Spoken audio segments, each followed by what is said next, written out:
오늘 주시는 하나님의 말씀은 요한복음 3장 16절입니다. 요한복음 3장 16절 다 암송하시는 말씀이지요? 네. 우리 함께 봉독하겠습니다. 하나님이 세상을 이처럼 사랑하사 독생자를 주셨으니 이는 그를 믿는 자마다 멸망치 않고 영생을 얻게 하려 하심이라. 아멘. 할렐루야. 우리 주님의 은혜와 평강이 성도님들 가정과 일터마다 함께 하시기를 간절히 축원합니다. 한 해 동안 우리는 창세기 말씀을 배웠습니다. 무엇보다 하나님 주권 신앙을 배웠습니다. 하나님이 천지 만물의 주인이실 뿐만 아니라 우리 모든 인생의 주인이시라는 사실을 배우고 또한 믿음으로 그렇게 고백했습니다. 우리는 하나님의 사랑을 힘입어서 살았습니다. 아브라함을 믿음의 조상으로 세워주신 그 하나님께서 우리에게도 함께해 주셔서 내가 약속의 말씀을 붙들고 이 시대에 믿음의 조상으로 세워질 수 있도록 하나님께서 도와주셨습니다. 야곱을 모든 환난 가운데에서 지켜주시고 보호해주시고 길러주신 하나님께서 내 인생에 만나는 모든 환난 중에서도 나도 지켜주시고 나도 보호해 주셨습니다. 때로는 요셉이 당한 것 같은 큰 환난과 어려움도 있었지만 하나님께서 나의 손을 놓지 않아 주셨고 또 나도 주님의 손을 꼭 붙잡게 해주셔서 내 인생의 모든 악을 선으로 바꾸어 주셨습니다. 믿으십니까? 이처럼 나를 사랑하시고 나를 보호하시며 나의 믿음을 또 한 해 자라게 해주신 우리 하나님께 감사와 영광을 올려드립니다. 오늘은 2018년 마지막 주일입니다.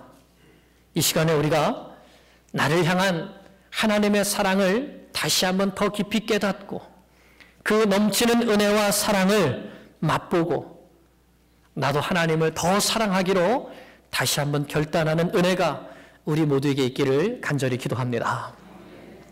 오늘 말씀은 성경에서 가장 유명한 말씀이라고 할 수 있습니다.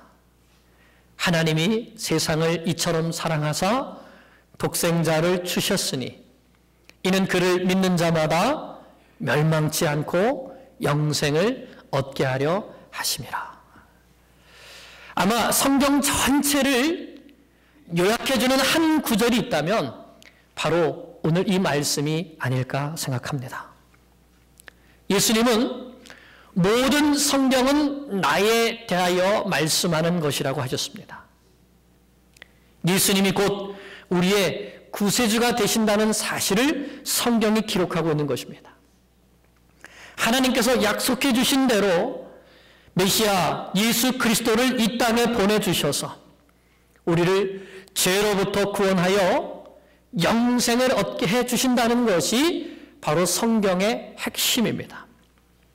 그러므로 성경은 하나님의 사랑 이야기입니다.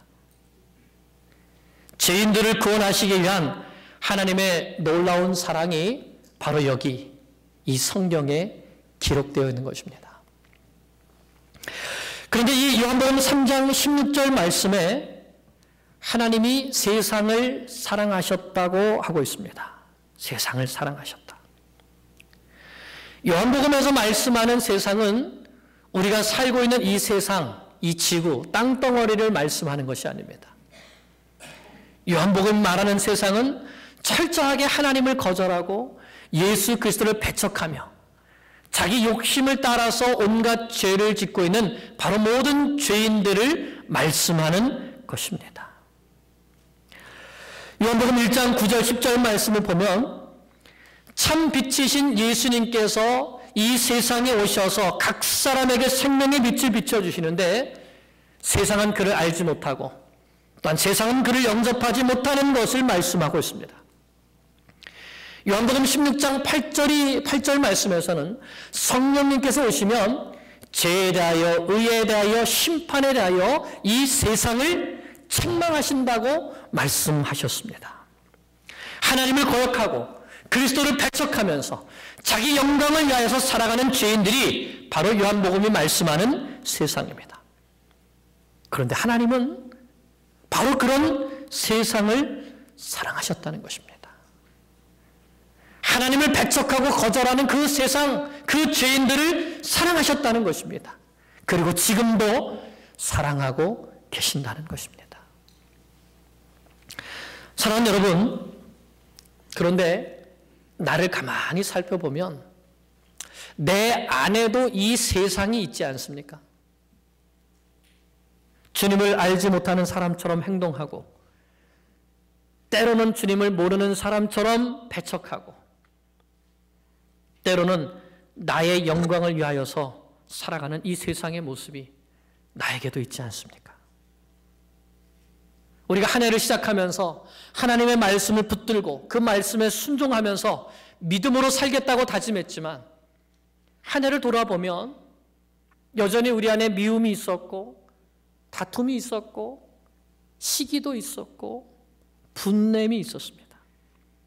항상 기뻐하고 감사하며 쉬지 말고 기도하고 찬송하고 예배하는 삶을 살겠다고 했지만 그렇지 못했던 적도 많이 있었습니다. 정말 우리 안에 이런 영적인 소원이 있지만 그럼에도 불구하고 시시때때로 넘어지며 시험에 드는 것이 우리의 모습입니다.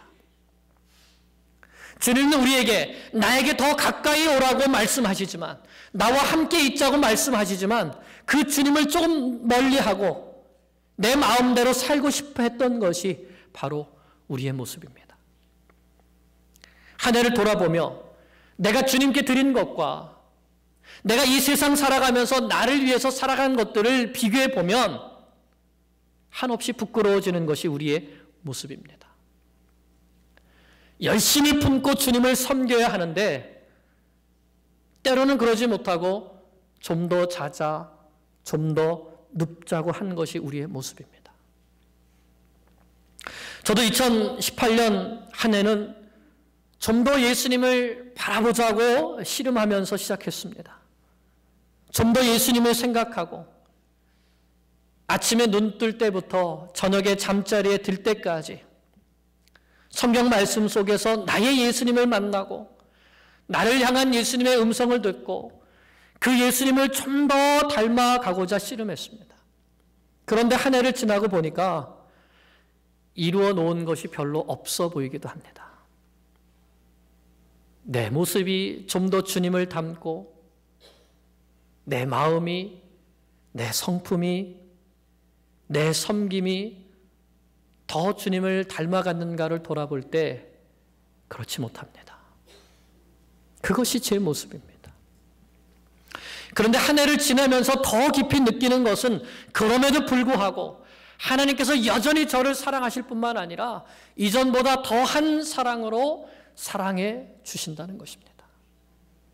더 덮어주시고 더 감싸주시며 더 사랑해 주셨다는 것을 깨닫게 됩니다. 하나님은 그 변함없는 사랑으로 우리를 사랑해 주고 계십니다. 오늘 말씀은 이러한 하나님의 사랑을 이처럼 사랑하사라고 말씀하고 있습니다. 이처럼 사랑하사. 도대체 이처럼이 무엇입니까? 어떻게 사랑하셨다는 것입니까? 바로 다음의 말씀입니다. 독생자를 주셨으니. 세상을 향한 하나님의 사랑은, 나를 향한 하나님의 사랑은 바로 독생자를 주신 사랑입니다. 독생자가 누구이십니까? 하나님의 하나밖에 없는 외아들 예수 그리스도이십니다. 그 아들을 주셨다는 것은 무슨 뜻입니까? 그 아들을 이 세상에 보내주셨다는 것입니다. 하늘에서 하나님 아버지와 함께 그 영광의 보좌에 함께 계셨던 그 예수님을, 그 영광 보좌를 떠나게 하시고 낮고 천한 이 세상으로 보내셨다는 의미입니다. 그러면 하나님은 왜 그 아들을 이 세상으로 보내셨습니까? 세상 죄를 지고 가는 하나님의 어린 양이 되게 하시려고 보내셨습니다. 마태복음 1장 22절에 아들을 낳으리니 그 이름을 예수라 하라. 이는 그가 자기 백성을 그들의 죄에서 구원할 자이심이라. 예수님은 자기 백성을 그들의 죄에서 구원하시기 위해서 이 땅에 오신 것입니다. 그러면 예수님은 어떻게 자기 백성을 그 죄에서 구원해 주셨습니까? 친히 나무에 달려 자기 몸을 내어주시고 자기 피를 흘려주셔서 친히 속죄의 제물이 되어주심으로 말미암아 자기 백성들을 죄에서 구원해 주시는 구세주가 되어주신 것입니다. 요한복음 3장 14절 15절에서 예수님은 천국에 들어가려고 몸부림을 치지만 그렇지 못한 자신을 발견하면서 고민하고 있는 니고데모, 그 니고데모가 예수님을 찾아왔을 때 이렇게 말씀하십니다. 모세가 광야에서 뱀을 든 것과 같이 인자도 하나님의 아들도 들려야 하리라. 이는 저를 믿는 자마다 영생을 얻게 하려 하심이라. 인자도 들려야 한다는 것이 무슨 뜻입니까? 예수님께서 십자가를 지셔야 한다는 뜻입니다. 광야의 불뱀에 물려서 죽어가는 사람이 모세가 만든 못뱀을 바라볼 때에 살았던 것과 같이 이 세상에 죄에 물려서 죽어가는 모든 사람들이 십자가에 달리신 예수 그리스도를 바라볼 때에 영원한 생명을 얻게 해주시기 위하여서 예수님은 자신의 십자가 위에 내어주신 것입니다. 하나님은 그 아들을 이 세상에 보내주신 것입니다. 이것이 바로 이처럼 사랑하사의 내용입니다. 그러므로 여기에서 우리는 우리를 향하신 하나님의 무조건적인 사랑과 하나님의 희생적인 사랑을 깨달아야 합니다. 나 같은 죄인을 위해서 독생자를 보내주셨는데 그 보내주심에 아무런 조건이 없었습니다. 인간의 사랑에는 참 조건이 많습니다. 내가 무언가를 주려고 하면 조건이 많이 붙습니다. 그러나 죄인들에게 영생을 주시려는 하나님의 사랑, 독생자를 보내주시는 그 사랑에는 아무런 조건이 없었습니다. 그저 영원 전부터 우리를 영원한 사랑의 대상으로 정하셨기 때문에 그 하나님의 선하신 뜻을 따라 아무런 조건 없이 자기 아들을 십자가에 내어주시는 희생적인 사랑을 하신 것입니다. 로마서 5장 말씀은 우리가 이와 같은 하나님의 사랑을 받았을 때 우리의 상태가 어땠는가를 설명하고 있습니다. 6절에 보면 우리는 아직 연약할 때였고 8절에 보면 우리가 아직 죄인 되었을 때였으며 10절에는 오히려 우리가 하나님의 원수로 지낼 때였다고 말씀하고 있습니다. 죄인일 뿐만 아니라 하나님을 대적하여서 하나님의 원수가 되었던 나를 위해서 그럼에도 불구하고 무조건적이고 희생적인 사랑으로 사랑하셔서 독생자를 보내주신 것입니다. 사랑하는 여러분, 하나님은 우리를 무조건적으로 사랑하십니다. 독생자를 주시기까지 사랑하십니다. 그 사랑으로 여전히 오늘도 나를 사랑하고 계십니다. 이것을 믿으시기 바랍니다. 우리를 위해 독생자를 보내주신 것을 보면 우리는 분명히 알 수 있습니다. 우리를 향한 이 하나님의 사랑, 이 무조건적이도 희생적인 독생자를 보내주신 이 사랑에 대한 확신을 가지고 우리도 하나님을 더 깊이 사랑하는 하나님의 자녀가 될 수 있기를 간절히 축원합니다. 그런데 우리가 이와 같은 하나님의 사랑에 대한 확신을 갖는 것을 가장 싫어하는 존재가 있습니다. 누구일까요? 사탄이죠. 우리의 대적, 우리의 원수인 사탄입니다. 여러분, 인류의 최초의 범죄를 기억하십니까? 바로 아담과 하와가 선악과를 따먹은 사건입니다. 여러분은 왜 아담과 하와가 선악과를 따먹었다고 생각하십니까? 저는 하나님의 사랑에 대한 의심 때문이라고 생각합니다. 하나님의 사랑에 대한 확신이 없어서 그 사랑을 잠시 의심했다가 사탄의 종이 되어버리고 죄를 짓고 사망을 열매로 거두게 된 것입니다. 하나님은 에덴 동산을 창조하시고 만드시고 그 안에 있는 모든 것들을 다 아담과 하와에게 주셨습니다. 모든 것들을 다 누리게 하셨습니다. 보기에도 좋고 먹기에도 좋은 나무들이 나게 하셔서 아담과 하와가 마음껏 누리게 하셨습니다. 다만 딱 한 가지를 금하셨는데 선악을 알게 하는 나무의 열매만을 먹지 말라고 하셨습니다. 그것은 하나님의 창조주 되심과 인간의 피조물됨을 기억할 수 있도록, 그래서 우리가 하나님 안에 있을 때에만 참 행복을 누릴 수 있다는 사실을 기억할 수 있도록 딱 한 가지만 금해 주신 것이죠. 그런데 사탄은 그것을 가지고 유혹했습니다.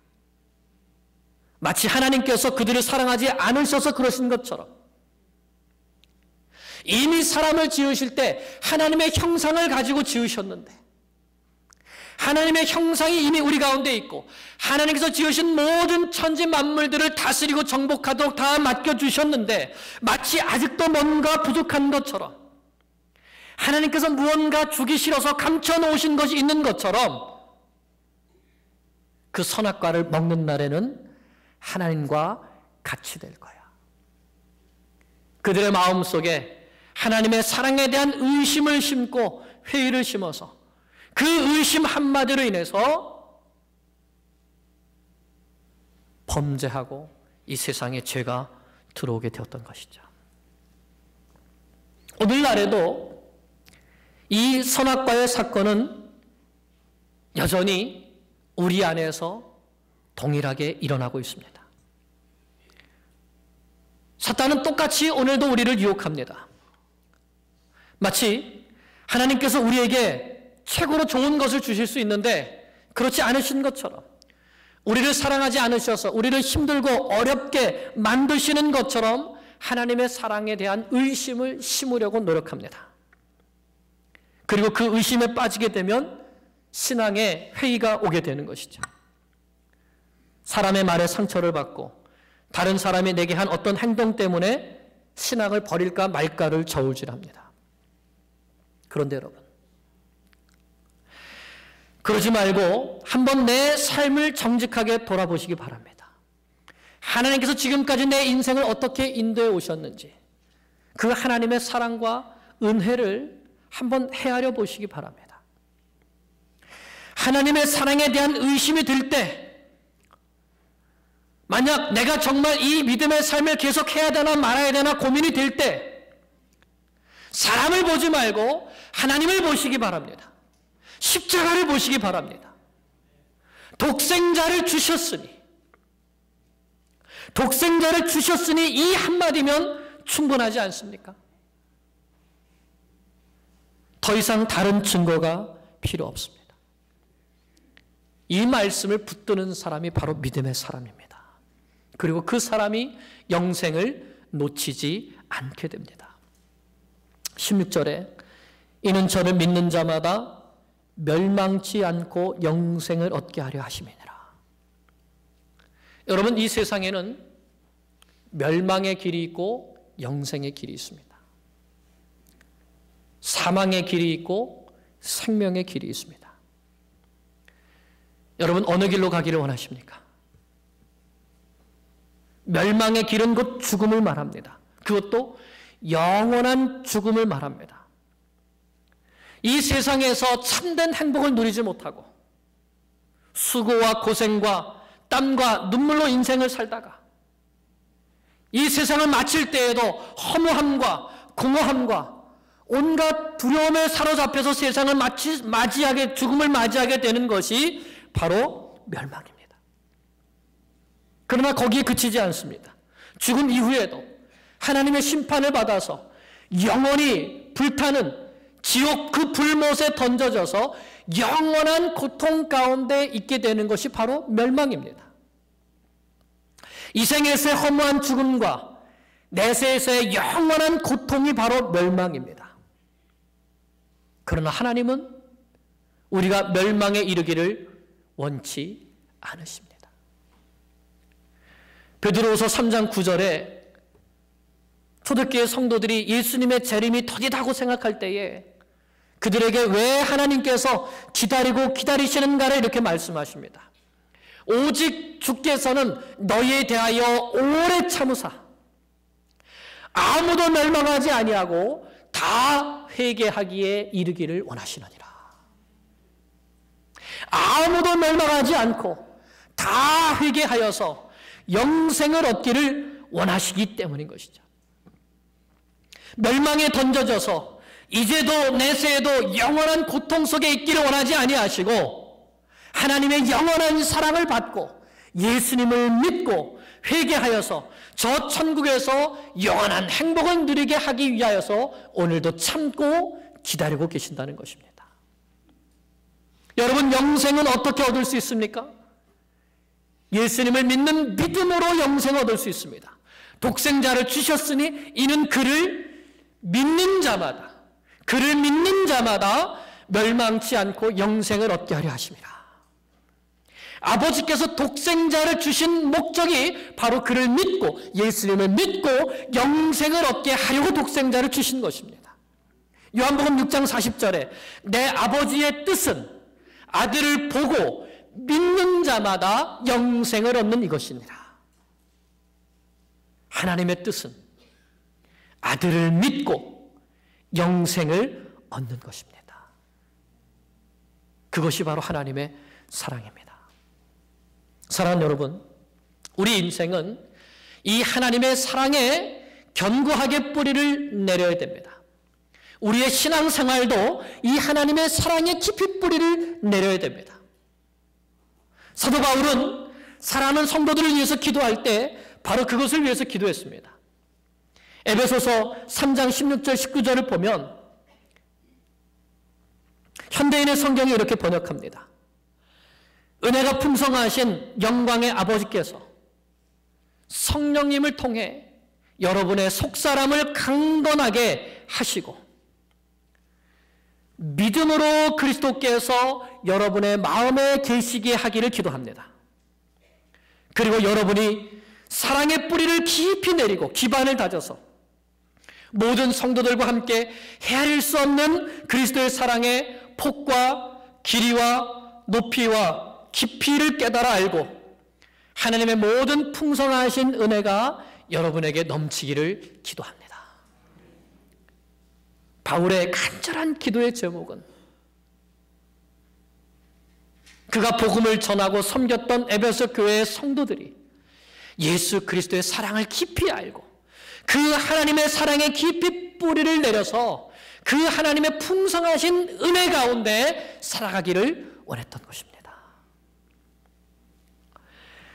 우리의 신앙의 뿌리는 하나님의 사랑입니다. 그 사랑의 뿌리를 내릴 때 우리는 풍성하신 은혜를 맛보며 살아갈 수 있습니다.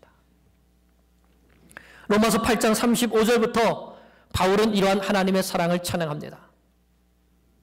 누가 우리를 그리스도의 사랑으로부터 끊으리요?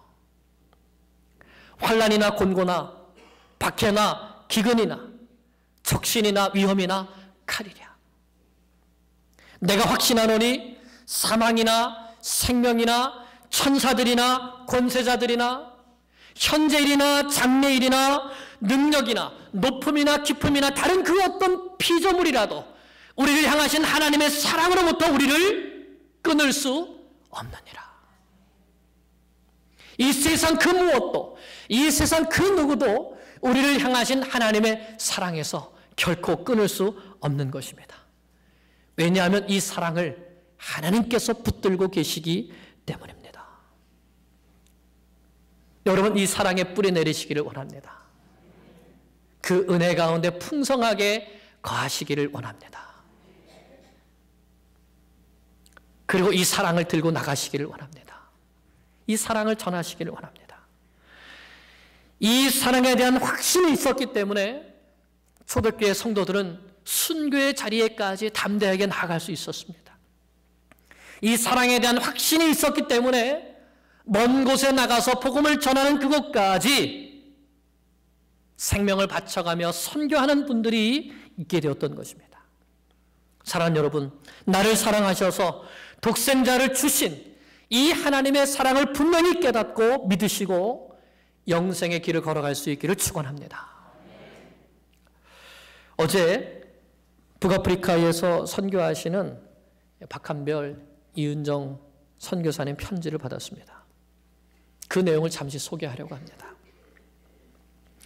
안녕하세요. 한 해를 마무리하는 요즘 주님의 은혜가 더해지고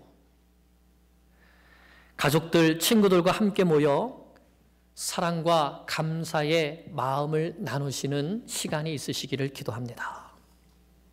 저희 가정도 그렇게 한 해를 마무리하고 새해를 준비하려고 합니다. 이 도시에 정착한 지 이제 2년 반 정도의 시간이 지났습니다. 새로운 곳에 정착하기까지 생각했던 것보다 시간이 많이 걸렸던 것 같습니다. 이전에 살던 작은 도시의 사람들과는 달리 낯선 이방인에게 마음의 문을 열어주지 않는 이 지역 사람들에게 거절감도 많이 느꼈고 넘지 못할 벽이 저희 앞에 놓여 있는 것 같았습니다. 그렇게 좌절했던 시간들 속에서 저희 마음도 냉랭해졌고 현지 사람들을 비난하고 판단하는 마음이 많이 들었습니다. 하지만 과부 누구, 노처녀 누구, 대가족과 함께 살고 있는 또 누구, 워킹맘으로 열심히 일하고 공부하는 누구, 또 앞집에 사는 아이들 친구 엄마, 그리고 이전 도시에 살고 있는 저희 소중한 친구들을 생각하며 그들의 구원을 위해 기도하는 것만으로도 매일 저희의 삶은 의미가 있다고 생각이 들었습니다. 앞으로 A씨와 B씨와 함께 더욱 자주 성경을 공부할 수 있기를 기도하고 있습니다. 고향을 떠나서 머나먼 타국에서 혼자 사시는 이 선교사님의 가정이 참 외롭기도 하고 또 사역의 열매가 거의 없어 보여서 좌절감에 빠지기도 하고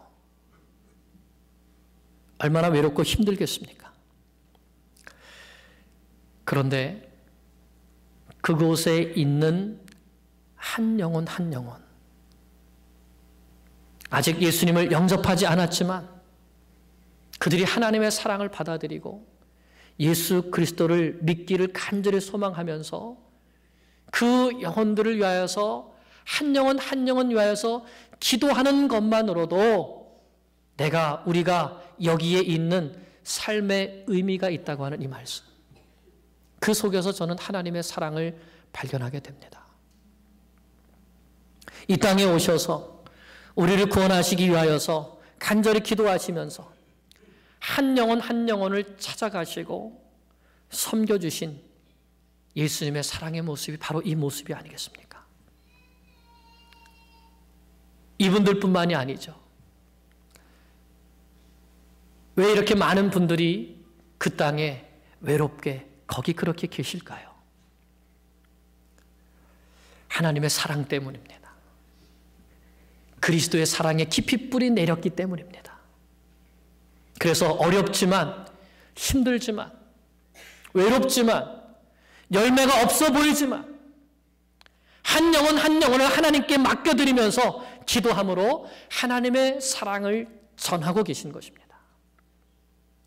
사랑하는 여러분, 하나님이 세상을 이처럼 사랑하사 하나님이 나를, 하나님이 우리를, 하나님이 믿지 않는 내 가족을, 내 친구를, 땅끝 저 멀리 있는 예수님을 믿지 않는 사람들을 이처럼 사랑하사 독생자를 주셨으니 말로 다 표현할 수 없는 무조건적이고 희생적인 사랑을 해주셨으니 이는 그를 믿는 자마다 멸망치 않고 영생을 얻게 하려 하심이라. 우리의 믿음이 이 말씀에 깊이 뿌리 내리기를 간절히 축원합니다.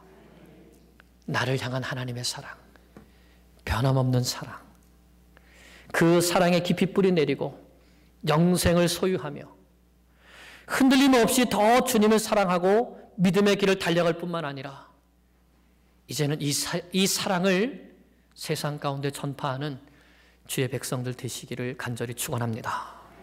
기도드리겠습니다.